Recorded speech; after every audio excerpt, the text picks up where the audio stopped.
Friends, I am Anupriya, welcome to English class. आज के session में हम इंग्लिश ग्रामर का एक बहुत ही इंपॉर्टेंट टॉपिक पिक करेंगे जो है active passive voice.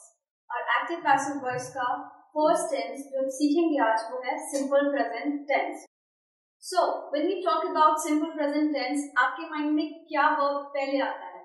That is do and does, right? जब ये दो वर्ब्स आते हैं तब हम आइडेंटिफाई कर लेते हैं कि ये particular sentence simple present tense का है। So in this tense do and does use होता है एक्टिव वॉइस में, लेकिन जब हम इसे पैसिव वॉइस में कन्वर्ट करते हैं तो ये बन जाता है is and are according to its subject. जैसे सेंटेंस का सब्जेक्ट होता है उसी के अकॉर्डिंग हम वर्ब फॉर्म करते हैं। हम आगे यही सीखेंगे कि ये हम कैसे करते हैं। So, starting with the examples. First sentence जो यहाँ mention है, you can see, she prepares the food. ये simple present tense का एक example है। इसमें she क्या है? Sentence के head पर है, इसलिए ये sentence का subject है। You know, जैसे family होती है उसमें बहुत सारे family members रहते हैं, हर member का एक नाम होता है, right? आप उस नाम से उसे आइडेंटिफाई करते हो। उसी तरीके से ये बहुत जरूरी है कि हम एक सेंटेंस में जो कि फैमिली है उसके हर मेंबर का नाम आइडेंटिफाई करें। जब हमें सबके नाम पता होंगे उसके अकॉर्डिंग जब हम पैसिव वॉइस उसे कन्वर्ट करेंगे तो हमारे लिए इजी होगा। सो फर्स्ट हम आइडेंटिफाई करते हैं कि सब्जेक्ट सेंटेंस में सब्जेक्ट क्या है। सब्जेक्ट वो होता है जो हेड ऑफ द सेंटेंस होता है, मेन सेंटेंस ये सबसे स्टार्टिंग में होता है, यहाँ पर है शी। नेक्स्ट है प्रिपेयर्स। प्रिपेयर क्या है? प्रिपेयर शी को एक्सप्लेन करता है, ये वर्ब है, एक एक्टिविटी है। वर्ब टू टाइप्स का होता है, यू ऑल नो, ऑब्जर्वेटिव और हेल्पिंग, या फिर मेन वर्ब। मेन वर्ब एक एक्शन होता है जो कि सब्जेक्ट के थ्रू किया जाता है। तो यहाँ प्रिपरेशन या फिर ये कह लो प्रिपेयर करने का एक टास्क है जो कि शी के थ्रू किया जा रहा है। So that's why it is known as verb. Verb के बाद जो कुछ भी रिमेनिंग पार्ट होता है एक सेंटेंस में वो होता है object, right? So she prepares the food. She हो गया सब्जेक्ट, प्रिपेयर्स हो गया verb and the food is known as object. The food क्या है? एक सेंटेंस में ऑब्जेक्ट है। नाउ हमने सेंटेंस में सब्जेक्ट, वर्ब और ऑब्जेक्ट तीनों को आइडेंटिफाई कर लिया एक्टिव वर्ड्स में। अब हम देखेंगे कि जब हम पैसिव वॉइस पर आते हैं इसी सेम सेंटेंस में तो कैसे ये सब अपना प्लेस चेंज कर देते हैं। Alright, the food is prepared by हर। इस सेंटेंस के पैसिव वॉइस में या किसी भी टेंस के सेंटेंस के पैसिव वॉइस में जो ऑब्जेक्ट होता है वो सब्जेक्ट बन जाता है और हम उसके बारे में एक्सप्लेन करते हैं। रूल है किसी भी सेंटेंस में कि जो सब्जेक्ट होता है हम पूरे सेंटेंस में उसी का एक्सप्लेनेशन देते हैं।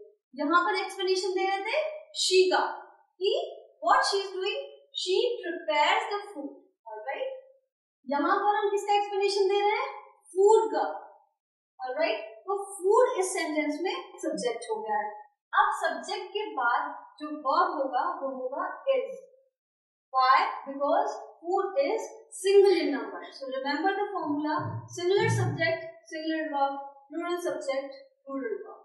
Is आता है singular subject के साथ। The food is plus verb का थर्ड फॉर्म। यहाँ आपने देखा प्रिपेयर्स था बट वो यहाँ पर कन्वर्ट हो गया वर्ब के थर्ड फॉर्म में बाय हर। शी सब्जेक्ट था, she is a pronoun, she convert हो गया किसमें? हर में।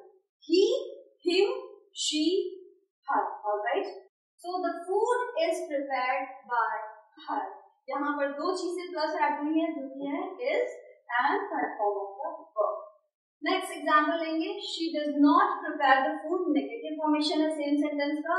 Let's see how it comes. The food is not prepared by her, alright? Does she prepare the food? You see again, does की जगह हमने क्या mention किया है? is, क्योंकि is food को एक्सप्लेन कर रहा है। food सिंगुलर है इसलिए डेफिनेटली यहाँ पर is food होगा। is food ऑब्जेक्ट का, यहाँ पर हेड ऑफ द सेंटेंस है, is food prepared by her. यहाँ पर हमें क्वेश्चन पूछ रहे हैं। नेक्स्ट एग्जांपल, ये भी एक एसर्टिव सेंटेंस है। यू विल थिंक कि यहाँ पर हम ऑलरेडी एग्जांपल ले चुके हैं एसर्टिव का, अगेन हम क्यों दूसरा ले रहे हैं, लेकिन ये डिफरेंट है। क्या डिफरेंस है? See, he makes paintings, he subject हो गया, मेक हो गया verb, and paintings is the object, alright. But यहाँ पर हमारा ऑब्जेक्ट क्या था? सिंगुलर था, सिंगल था। यहाँ पर हमारा ऑब्जेक्ट क्या है? प्लूरल है। अब जब प्लूरल ऑब्जेक्ट यहाँ पर सब्जेक्ट बन जाएगा पैसिव वॉइस में, तो डेफिनेटली हमारा वर्ब भी चेंज हो जाएगा, मींस हमारा हेल्पिंग वर्ब भी चेंज हो जाएगा। पेंटिंग्स आर, यहाँ फूड था, सिंगुलर था तो इस था, यहाँ पेंटिंग का प्लूरल है, then we are writing here are.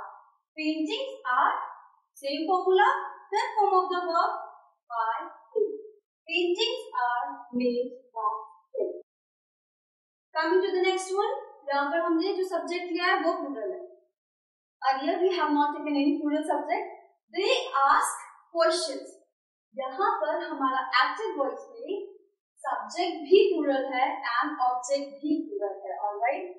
Verb has nothing to do with the singular plural because it's a kind of activity. So they ask questions.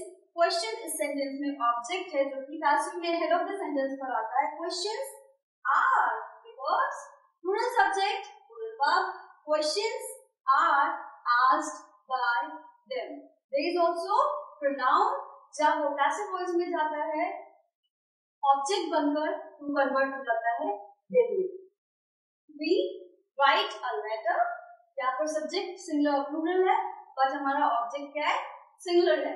So letter is written because definitely भी हमारे यहाँ पर plural था, लेकिन जब वो वहाँ पर ऑब्जेक्ट बन रहा है तो that is going at the head of the sentence object में। So letter is written by us. Here we have seen that हमारा लेटर जो था सिंगुलर सब्जेक्ट बन जाता है, तो सिंगुलर सब्जेक्ट को क्या फॉलो करेगा? सिंपल प्रेजेंट टेंस में पैसिव वॉइस के अंदर इज फॉलो करेगा एज अ हेल्पिंग।